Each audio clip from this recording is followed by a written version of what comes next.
Hello friends, तर आज आपण मुशी माशाचे मटण कसं बनवायचं याची रेसिपी बघणार आहोत। तर व्हिडिओ शेवटपर्यंत नक्की बघा। व्हिडिओ आवडला तर व्हिडिओला लाईक शेअर कमेंट नक्की करा आणि माझ्या चॅनलला सबस्क्राईब करायला विसरू नका। चला तर मग व्हिडिओला सुरुवात करूयात। तर त्यासाठी मी आधी वाटप तयार करून घेणार आहे। तर मी ते तवा मीडियम फ्लेमवरती तापत ठेवलेला आहे। त्याच्यामध्ये 1 चम्मच तेल टाकलेलं आहे। तेल चांगलं गरम झाल्यावरतीच आपल्याला हे साहित्य भाजून घ्यायचं आहे।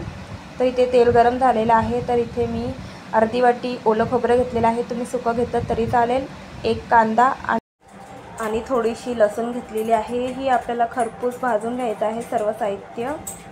तर सर्व साहित्य एकत्रच आपण टाकून घेऊया तेलामध्ये आणि चांगलं लालसर होईपर्यंत आपण ह्याला भाजून घ्यायचं आहे।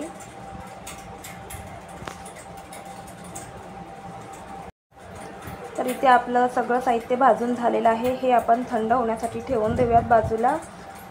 तर थंड झाल्यावरतीच आपण हे मिक्सरमध्ये वाटून घेणार आहोत। तर थोडंसं पाणी टाकून आपण हे मिक्सरमध्ये वाटून घेऊयात। तर इथे मी मीडियम फ्लेमवरती एक टोप तापत ठेवलेला आहे, त्याच्यामध्ये तेल टाकूयात। 1 पळीभर तेल टाकलेलं आहे।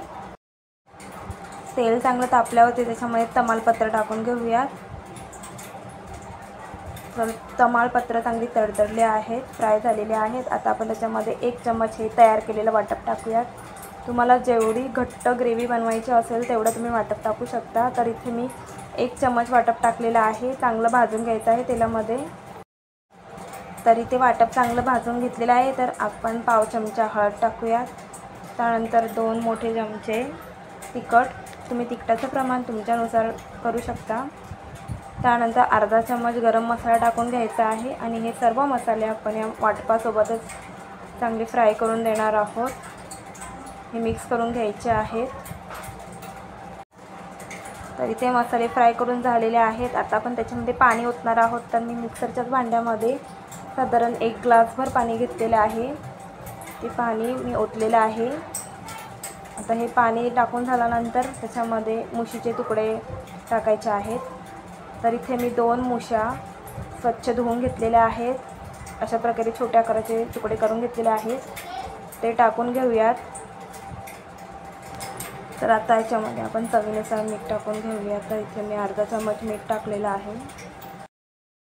तर इथे मी वाटपामध्ये टोमॅटो टाकलेला नाही आहे, त्यामुळे मी इथे 2 कोकम टाकलेले आहेत। तुम्ही याऐवजी टोमॅटो, कैरी किंवा जर चिंच असेल तर तुम्ही ते सुद्धा टाकू शकता। तर आता आपण ह्याला चांगलं घट्टसर असं ग्रेव्ही होईपर्यंत शिजू देणार आहोत। तर इथे मी झाकण ठेवून शिजून घेत आहे। तर इथे आपली मुशीचं कालवण किंवा मटण तयार झालेलं आहे। तुम्हाला जर माझी रेसिपी आवडली असेल तर व्हिडिओला लाईक शेअर कमेंट नक्की करा आणि व्हिडिओ शेवटपर्यंत बघण्यासाठी थँक्यू।